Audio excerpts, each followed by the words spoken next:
오늘은 안심하라 내니 두려워 말라 라는 제목으로 함께 은혜를 얻고자 합니다. 마태복음 14장 22절부터 읽겠습니다. 예수께서 즉시 제자들을 재촉하사 자기가 무리를 보내는 동안에 배를 타고 앞서 건너편으로 가게 하시고 무리를 보내신 후에 기도하러 따로 산에 올라가시다. 저물매 거기 혼자 계시더니 배가 이미 육지에서 술이나 떠나서 바람이 거슬림으로 물결을 인하여 고난을 당하더라. 밤 사경에 예수께서 바다 위로 걸어서 제자들에 오시니 제자들이 그 바다 위로 걸어오심을 보고 놀라 유령이라 하며 무서워하여 소리 지르거늘 예수께서 즉시 일러 가라사대 안심하라 내니 두려워 말라 라고 하셨습니다. 오늘 말씀드린 이 사건은 다른 복음서 기자들도 분명히 밝히는 것처럼 오병이어의 기적, 즉 물고기 2마리와 보리떡 5개로 5,000명 이상을 먹인 바로 그날에 일어났습니다. 이 사건은 기원 후 30년 3월 말이나 4월 초에 일어났을 것으로 성경학자들은 말하고 있습니다. 이 오병이어의 기적으로 예수님을 약속된 메시아이며 이스라엘의 구원자로 확신한 군중들은 바로 이 자리에서 그분을 왕으로 추대하기를 열망했습니다. 군중들의 이러한 분위기를 알아차린 제자들은 앞장서서 바야흐로 그분을 이스라엘의 왕으로 선포하려는 그러한 마음을 가졌습니다. 예수의 12제자 가운데 백성들의 분위기가 무엇을 의미하는지 가장 먼저 깨달은 사람은 가룟 유다였으며 그리스도를 왕으로 세우려는 계획을 맨 처음 시작한 사람도 유다였습니다. 이러한 성급한 행동들로 인해 그리스도의 지상 사역이 때도 되지 않아 끝날 수 있었기 때문에 군중들의 흥분된 감정을 누그러뜨리고 제자들을 통제하기 위해서는 예수님의 신속하고 결단력 있는 행동이 필요했습니다. 그날은 봄날 저녁이었는데 이제 황혼의 사람들은 풀이 많은 평지에 앉아서 그리스도께서 준비한 식물을 모두 다 먹었습니다. 그날 그들이 들은 말씀은 하나님의 음성과 같이 그들에게 들렸습니다. 그들이 목도한 병 고치는 이적은 오로지 하나님의 능력만이 행할 수 있는 일이었습니다. 그러나 보리떡의 이적은 그 큰 군중의 각 사람에게 많은 감명을 주었습니다. 모든 사람이 다 그 이적이 주는 유익을 받았기 때문입니다. 모세 시대에 하나님께서는 광야에서 만나로 이스라엘을 먹이셨습니다. 이제 그들을 먹인 이 사람은 모세가 예언한 그 사람이 아니고 누구이겠는가 라고 생각했습니다. 어떤 인간의 능력도 보리떡 5개와 물고기 2마리로 몇천 명이가 되는 배고픈 무리를 배불리 먹일 만한 양식을 만들어낼 수 없었습니다. 그리하여 그들은 서로 이는 참으로 세상에 오실 그 선지자라 라고 말을 하며 주고받았습니다. 종일토록 그들의 확신은 더욱 강하여졌습니다.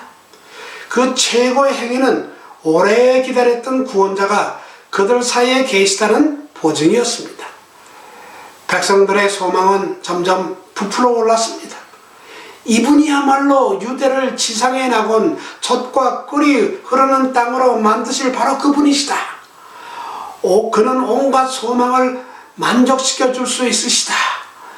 그분은 증오하는 로마의 세력을 부술 수 있으시다. 그는 유다와 예루살렘을 구원하실 수 있으시다.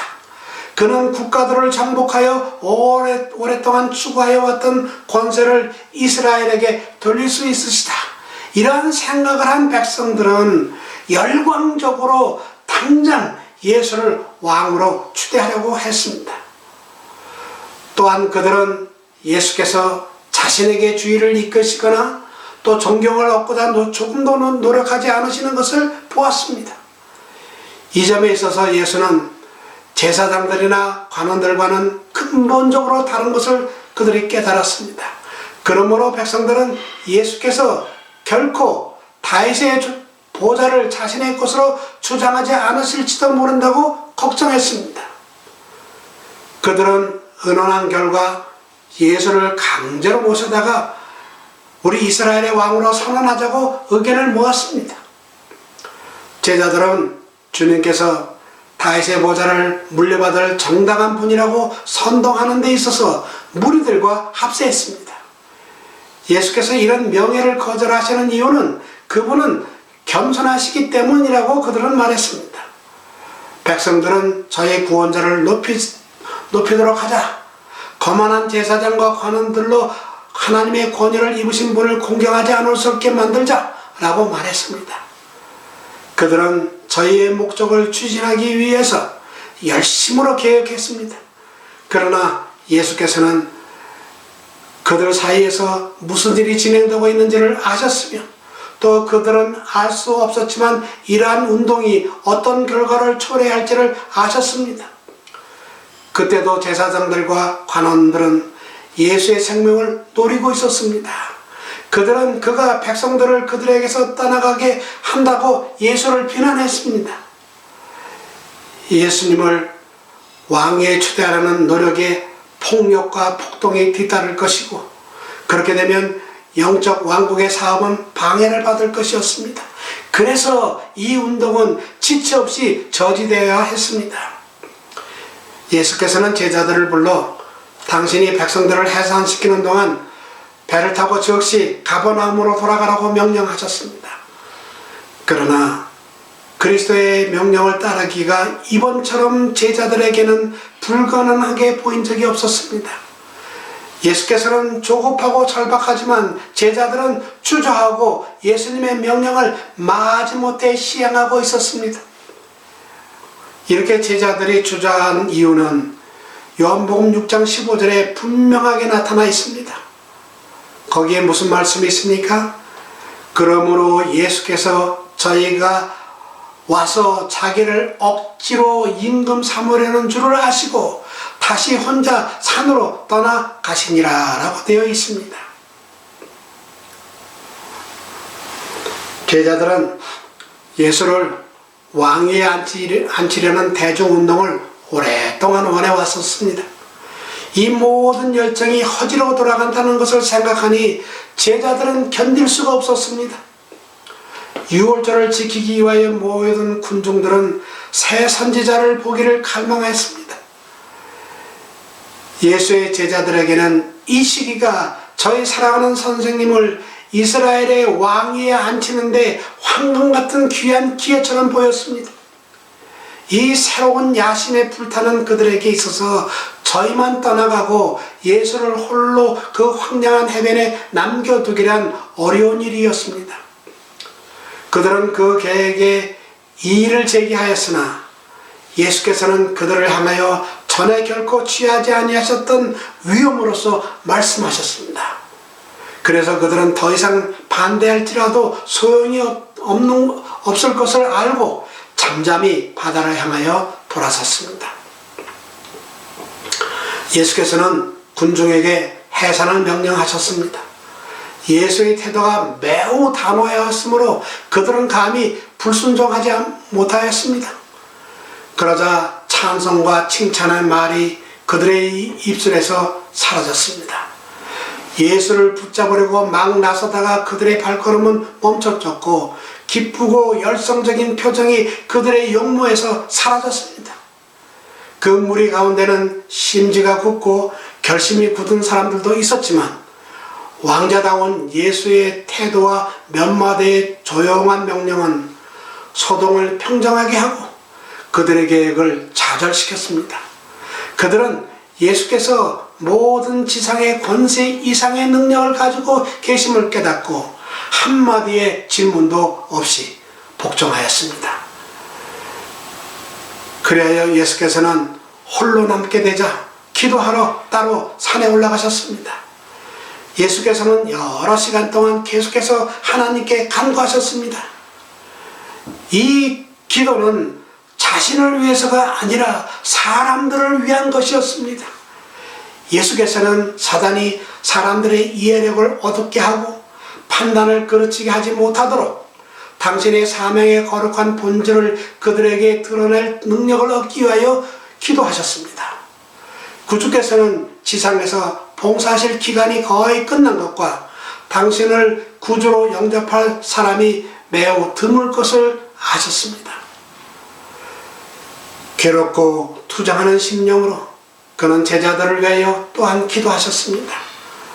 그들은 격심한 시험을 받을 것이었습니다. 일반적 기만 위에 기초를 둔 오랫동안 품어온 저희의 소망은 매우 고통스럽고 굴욕적인 모양으로 실망을 당할 것을 예수님께서는 아셨습니다. 예수께서 다윗의 보좌에 오르기는커녕 십자가에 못 박히시는 것을 그들은 목도할 것이었습니다.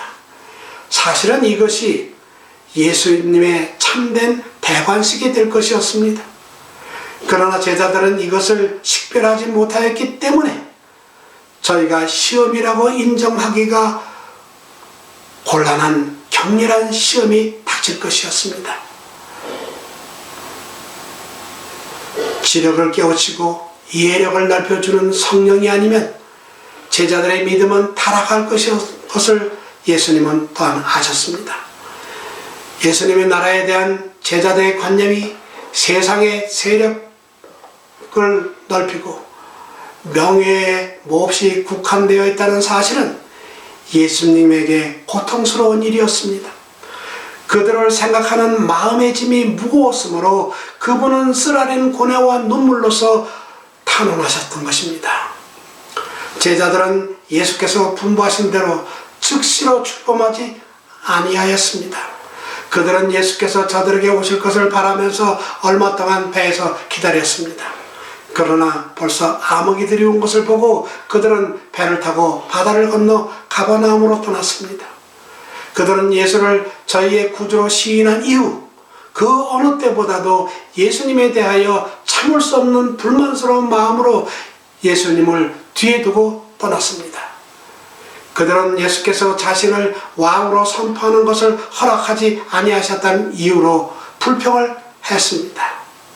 그들은 예수님의 명령에 그토록 쉽게 굴복한 자신들을 스스로 꾸짖었습니다. 왜 그랬지? 이것만은 예수님의 말을 듣지 말았어야 하는데, 이런 생각을 한 것입니다. 그들이 더욱 예수님께 강청하였더라면 목적을 성취하였을 것이라고 생각했습니다. 예수님에 대한 불신이 그들의 정신과 마음을 점령하고 있었고 명예욕이 그들의 눈을 멀게 하였습니다. 그들은 예수께서 바리새인들에게 미움을 받고 계시다는 것을 알았으므로 저희가 예수께서 받으셔야 마땅하다고 생각되는 것만큼 높임을 받는 것을 보기를 몹시 원했습니다.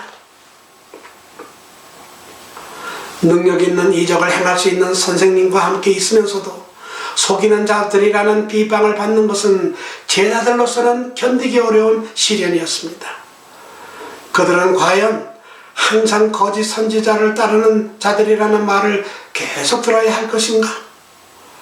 그리스도께서 결코 왕으로서 당신의 권위를 주장하지 않으실 것인가? 이와 같은 능력을 가지신 분께서 자신의 진정한 신분을 나타내심으로써 왜 그들이 가는 길을 좀 더 수월하게 하지 않으셨는가? 왜 예수님은 침례 요한을 참혹한 죽음에서 건지지 않으셨던가? 이와 같이 여러 가지 억측을 하다가 마침내 제자들은 심한 영적 흑암 속에 빠지게 되었습니다. 바리새인들이 주장하는 대로 예수께서 과연 사기꾼은 아닐까 하고 그들은 그런 의심까지 하게 되었습니다. 제자들은 그날 그리스도의 기이하신 행적을 목도하였습니다. 마치 하늘이 땅에 내려온 듯한 느낌이었습니다. 그 귀하고 영광스러운 날에 대한 기억이 그들을 믿음과 소망으로 가득 차게 했어야 했습니다. 만일 그들이 마음에 가득한 이 일들에 대하여 피차에 이야기하였더라면 결코 시험에 빠지지 않았을 것입니다. 그러나 실망이 그들의 생각을 사로잡았습니다. 남은 조각을 거두고 버리는 것이 없게 하라고 하신 그리스도의 말씀은 유의되지 않았습니다. 이때는 제자들이 큰 축복을 받는 시기였으나 그들은 축복받는 것을 다 잊어버렸습니다. 그들은 요동하는 물 가운데 이제 빠져 있었습니다. 제자들의 생각은 격동하고 분별력이 없었으므로 주님께서는 그들의 심령을 괴롭게 하고 그들의 마음을 차지할 다른 어떤 것들을 그들에게 주셨습니다. 하나님께서는 사람들이 스스로 무거운 부담과 근심을 자초할 때에는 때때로 이렇게 하십니다. 제자들에게 이미 위험은 접근해 오고 있었습니다. 격렬한 태풍이 갑자기 제자들을 엄습하였으나 그들은 그 태풍을 맞을 준비가 되어 있지 않았습니다. 그것은 갑작스러운 기상의 변화였습니다. 왜냐하면 그날은 매우 청명하였기 때문이었습니다. 강풍이 그들을 때릴 때 그들은 겁에 질렸습니다. 그들은 이제 불만도 불신도 안타까움도 다 잊어버렸습니다. 그리고 각 사람은 모두 배가 가라앉지 않게 하려고 힘을 다해 물을 붓습니다. 베세다에서 제자들이 예수와 만나기로 예정된 지점까지는 해상에서 불과 얼마 되지 아니하였기 때문에 보통 일기라면 불과 몇 시간밖에 걸리지 않는 거리였습니다. 그러나 제자들은 지금 저희가 도착하려는 지점에서 자꾸만 멀리 떠밀려가고 있었습니다. 밤 사경까지 그들은 힘써 노를 저었습니다. 그러나 지쳐버린 지금 이들은 어찌할 바를 모르면서 노젓기를 포기하고 단념하고 말았습니다. 저들은 폭풍과 암흑의 바다 가운데서 속수무책이라는 것을 깨닫고 또 저들은 선생님이 함께 계셨으면 하고 갈망을 했습니다. 제자들이 이런 상황 속에 있을 때 예수께서는 그들을 잊지 않으셨습니다. 감찰하시는 분이신 예수님께서는 해안에서 겁에 질려 태풍과 싸우고 있는 그들을 보셨습니다. 예수님께서는 일순간도 당신의 제자들을 잊지 않으셨습니다. 예수님의 눈은 깊은 우수를 띠시고 폭풍에 시달리는 귀한 짐을 실은 배를 쫓아가서 이 사람들이 세상의 빛이 될 것을 아셨기 때문에 그들을 구원하여야 되겠다고 생각하셨습니다. 마치 어머니가 부드러운 사랑으로 그의 자녀들을 돌보 보살피는 것처럼 긍휼이 많으신 주께서는 당신의 제자들을 지켜보셨습니다. 그들의 마음이 진정되고 거룩하지 못한 야심이 가라앉고 겸손히 도움을 요청하는 기도를 드렸을 때 그들은 구조를 받았습니다. 제자들이 이제는 죽었구나 라고 생각하는 바로 그 순간에 한 줄기의 빛이 물 위로 그들에게 다가오는 신비한 한 모습을 드러내 주었습니다. 그러나 그들은 그것이 예수인 줄을 알지 못하였습니다. 그들은 원수로 생각하였습니다. 공포가 그들을 억눌렀고 쇠덩이처럼 단단한 근육의 힘으로 노를 잡았던 손이 풀렸습니다. 배는 파도가 치는 대로 흔들렸습니다. 제자들의 눈은 일제히 목 박힌 듯 거품이는 바다의 흰 물결 위로 걸어오는 사람의 환상에 집중되었습니다. 그들은 그것이 저희의 죽음을 예시하는 유령이라고 생각하였습니다. 그들은 무서워서 소리를 질렀습니다. 예수께서는 마치 그들을 지나쳐 버릴 듯이 그들 앞으로 지나가셨는데, 그러나 제자들은 그분이 예수인 줄을 알고 구해주기를 간구하면서 소리를 질렀습니다. 그들의 사랑하는 주께서는 돌아서시고 그의 음성이 저희의 공포를 가라앉혔습니다. 안심하라 내니 두려워 말라. 예수께서 뭐라고 말씀하셨다고요? 안심하라 내니 두려워 말라. 그들이 이 기이한 사실을 확인할 수 있게 되자마자 베드로는 거의 정신을 잃다시피 기뻐하였습니다. 아직도 믿기 어렵다는 듯이 그는 소리 지르기를 주여 만일 주시어든 나를 명하사 무리로 오라 하소서 하니 예수님께서 오라 그렇게 말씀하셨습니다. 베드로는 예수를 바라보면서 안심하고 걸어갔습니다. 그러나 걸어가다 보니 자만하는 마음이 생겨서 배 위에 있는 자기 동료들을 잠시 뒤돌아보고자 그는 그의 눈을 예수에게서 돌이키게 되었습니다. 그때 바람이 맹렬히 불어닥쳤습니다. 파도가 높이 솟아 베드로와 예수님 사이로 직접 밀쳐 왔습니다. 그때 베드로는 겁이 났습니다. 잠깐 동안 그리스도가 베드로의 시야에서 보이지 않게 되자 그의 믿음은 무너졌습니다.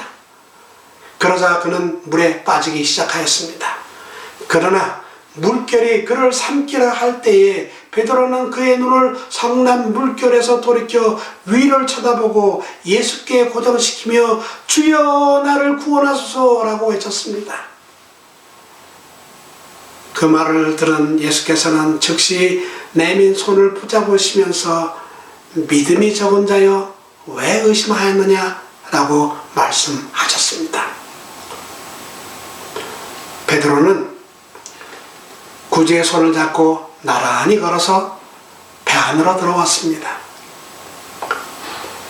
그러나 베드로는 이제 굴복하여 아무 말이 없었습니다. 그는 동료들에게 자랑할 이유가 없었는데 그 이유는 불신과 자고심으로 말미암아 자칫하면 그의 목숨을 잃을 뻔하였기 때문입니다. 눈을 예수에게서 돌이켰을 때 그의 발디딤은 허물어지고 파도 속으로 빠져 들어갔던 것입니다. 이와 같이 곤경이 닥쳐올 때 베드로와 같이 될 때가 우리에게 얼마나 많습니까? 사람들은 어려움에 처하고 공경에 처하고 자기가 해결하지 못한 일들이 닥쳐올 때 많은 사람들은 베드로와 같이 그렇게 예수님을 쳐다보는 것보다는 어려운 상황을 먼저 쳐다보게 되는 것입니다.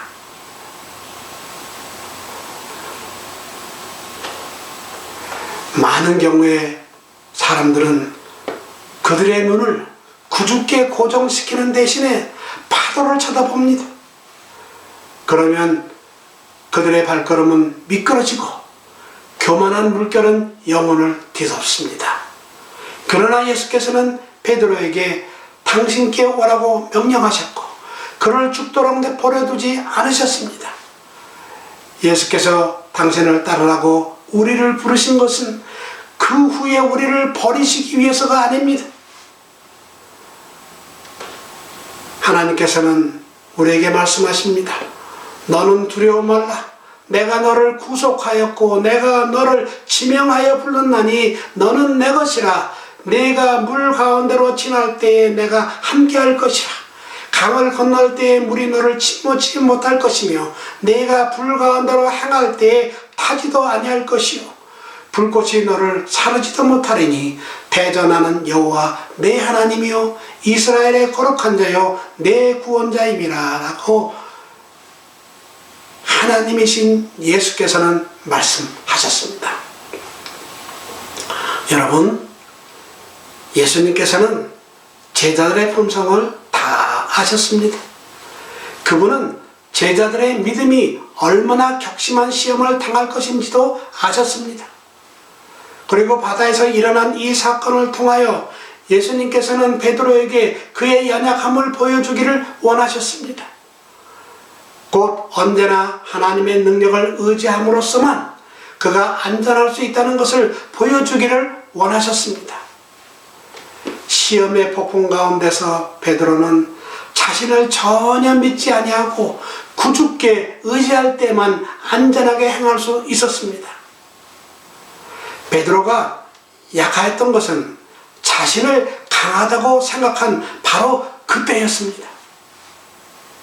그리고 그가 자신의 연약함을 식별할 때까지는 그리스도께 의지할 필요를 깨달을 수 없었습니다. 만일 베드로가 바다에서 있었던 경험을 통하여 예수께서 가르치고자 하셨던 교훈을 제대로 잘 배웠더라면 큰 시험이 닥쳐왔을 때 넘어지지 않았을 것입니다. 즉 언제나 하나님의 능력을 의지함으로써만 그가 안전할 수 있다는 것을 보여주기를 예수님은 원하셨습니다. 시험의 폭풍 가운데서 베드로는 자신을 전혀 믿지 아니하고 구주께 의지할 때만 안전하게 행할 수 있었습니다. 하나님께서는 날마다 당신의 자녀들을 교훈하십니다. 하나님께서는 일상생활의 환경을 통하여 저들이 하나님의 섭리가 그들에게 지정하신 더욱 넓은 무대에서 그들이 맡은 부분을 행하도록 준비시키고 계십니다. 인생의 위기에서 승패를 결정짓는 것은 매일의 시험에 대한 승부에 달려 있습니다. 하나님께 끊임없이 의지할 필요를 깨닫지 못하는 사람들은 시험에 지고 말 것입니다. 우리는 지금도 우리의 발이 안전하여 결코 동요되지 않을 것처럼 생각할지 모릅니다. 우리는 확신을 가지고 나는 내가 믿어온 분을 안다. 아무것도 하나님과 그 말씀에 대한 나의 믿음을 흔들어 놓을 수 없다고 말할 수 있을지 모릅니다. 그러나 사단은 유전적이거나 개발된 품성의 특성을 이용하여 자신의 필요나 결함에 눈이 멀도록 계획하고 있습니다. 자신의 연약함을 깨닫고 확고부동하게 예수를 바라봄으로써만 우리는 안전하게 행할 수 있습니다. 예수께서 배 안에 들어가시자마자 바람은 멈추고 배는 곧 저희의 가려는 땅에 이르렀다라고 성경은 말씀하고 있습니다. 이제 공포의 밤은 가고 먼동이 트기 시작하였습니다. 제자들과 또한 배에 탔던 다른 사람들은 감사한 마음으로 예수의 발 앞에 부복하여 진실로 하나님의 아들이로소이다 라고 말했습니다.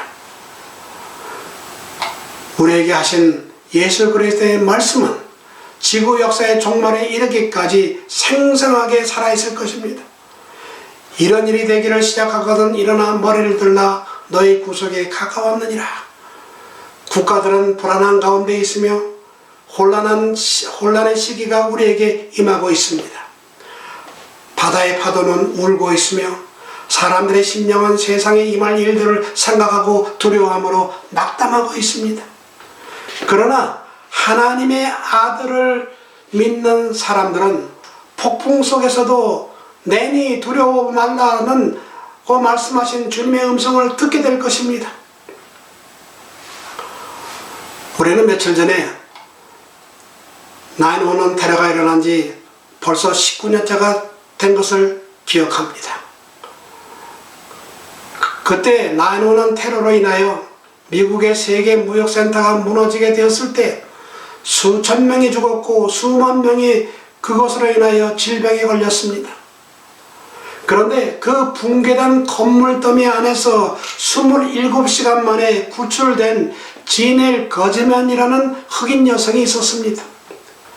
이 사람은 64층에서 근무를 하다가 비행기가 폭파하니까 계단으로 달려 내려왔는데 13층까지 내려왔을 때 건물이 내려앉았습니다.